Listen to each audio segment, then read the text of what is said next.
Who am I is the perennial question.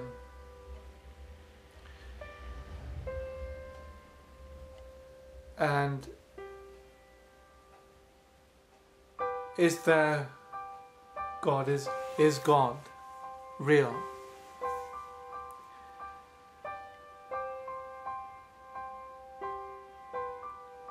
Let's begin with who am I? And we'll answer that one, shall we?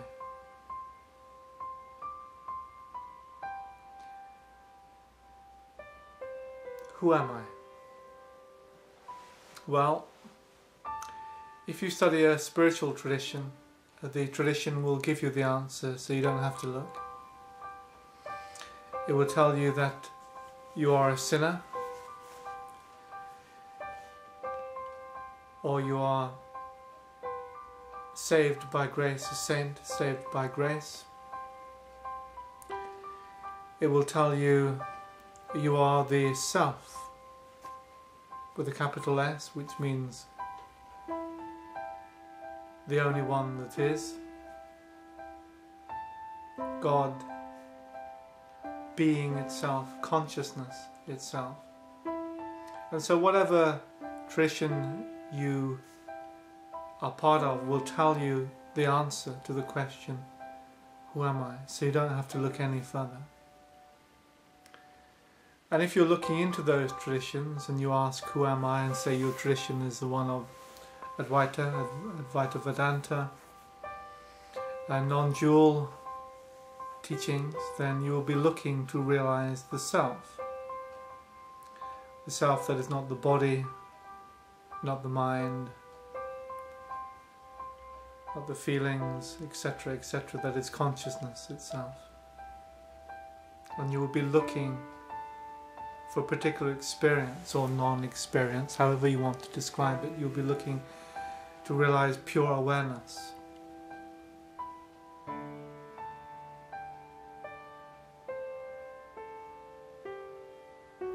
And you'll say, this is the self, this is the answer.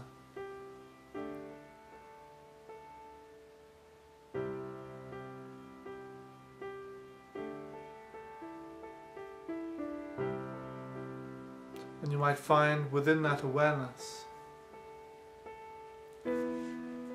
this body is clearly arising, these thoughts are clearly arising, these feelings are clearly emerging.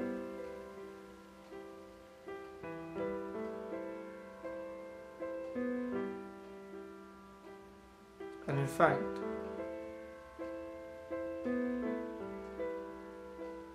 everything continues to happen as before. Clock is ticking, the traffic is going by outside.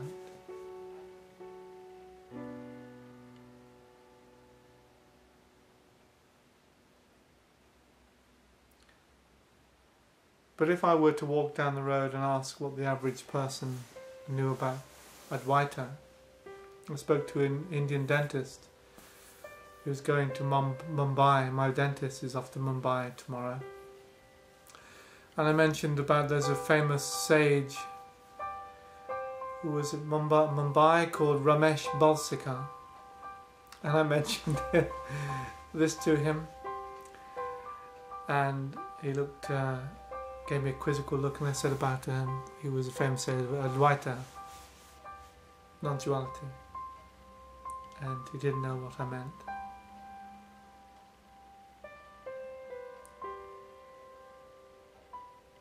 I said, Advaita.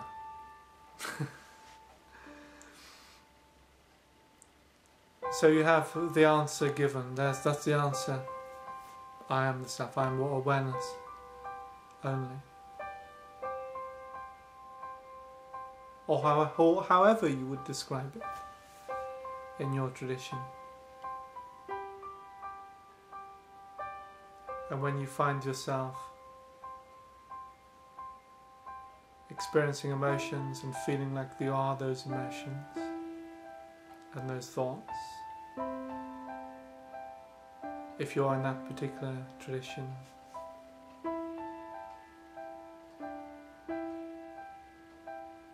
searching for the self, you might find or feel somehow that this is not quite who I am. This is not me, netty, not this, not that. Unless you were shut off part of your experience to try and find this pure awareness, which you already are.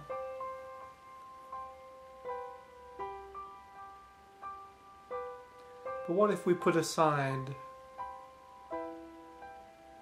for a moment, and you can pick it up again, all traditions, everything you've been told about who you are, and everything you've told yourself about who you are.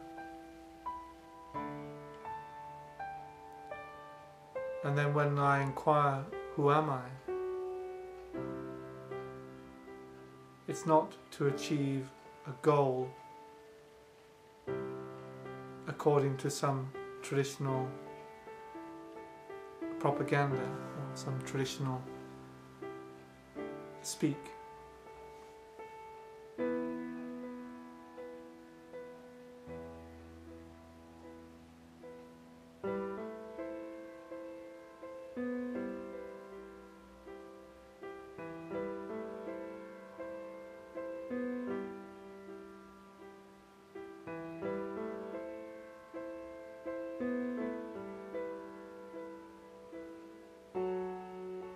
So I'm just looking as I'm asking the question.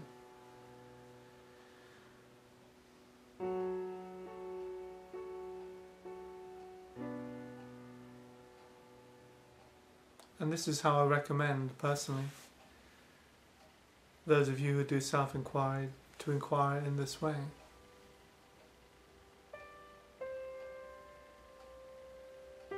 Who am I? And just to look and see. Not according to what someone says you are, and just for a moment, not according to who you say you are, but based upon your past experience or your hopes of what you could be, or the various pretensions that we wear as human beings, the various guises. I was talking to one of my clients in sports massage some while ago, and he said that he finds he can't be himself. He can't be himself. Even with his wife, he can't be himself.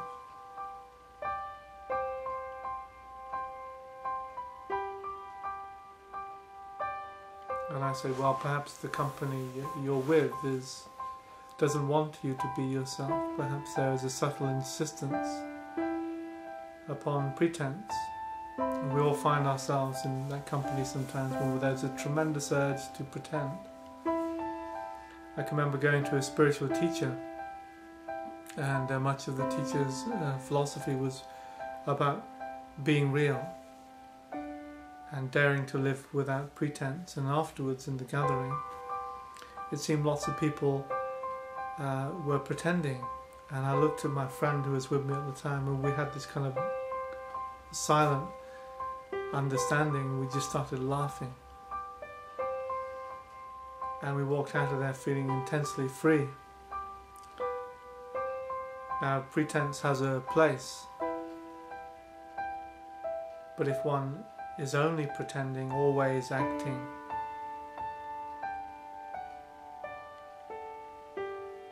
how could you possibly know who you are? How could I possibly know who I am? So what is the game that is being played now? What game am I playing now? One can ask this of oneself. Well, what is the game that I'm playing? What is being played now? What is the game that is being played now in any social situation? All sorts of games come into being, and it doesn't mean we have to reject them or fight against them. You can join in and have a play, and also not play. So, who am I? Let's go to the next one, shall we? And we'll leave the next one till next time. Be seeing you.